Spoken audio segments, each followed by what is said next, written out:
حضرت ابو ہریرہ رضی اللہ عنہ سے روایت ہے کہ نبی اکرم صلی اللہ علیہ وسلم نے فرمایا، ایک درخت کی ٹہنی راستے میں تھی، اس سے لوگوں کو تکلیف ہوتی تھی، ایک آدمی نے اسے ہٹا دیا تو اسے جنت میں داخل کر دیا گیا۔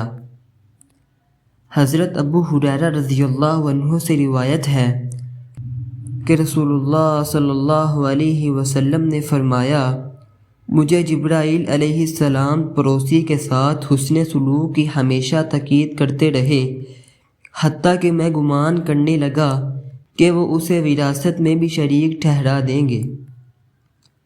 حضرت عقبہ بن عامر رضی اللہ عنہ سے روایت ہے کہ رسول اللہ صلی اللہ علیہ وسلم نے فرمایا، جس کی 3 بیٹیاں ہوں وہ ان پر صبر کرے، جو کچھ میسر ہو اس میں سے انہیں کھلائے پلائے اور انہیں پہنائے، قیامت کے دن وہ اس کے لیے جہنم سے رکاوٹ بن جائیں گی۔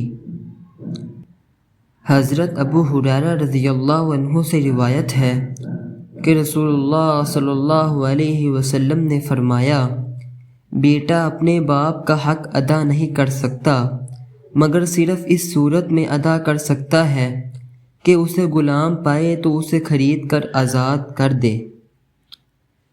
حضرت ابو ہریرہ رضی اللہ عنہ سے روایت ہے، انہوں نے کہا کہ عرض کیا گیا، اے اللہ کے رسول، میں کس سے نیکی کروں؟ تو آپ صلی اللہ علیہ وسلم نے فرمایا، اپنی ماں سے۔ پوچھنے والے نے کہا، اس کے بعد کس سے؟ فرمایا، اپنی ماں سے۔ اس نے کہا، اس کے بعد کس سے؟ فرمایا، اپنے باپ سے۔ اس نے کہا، اس کے بعد کس سے؟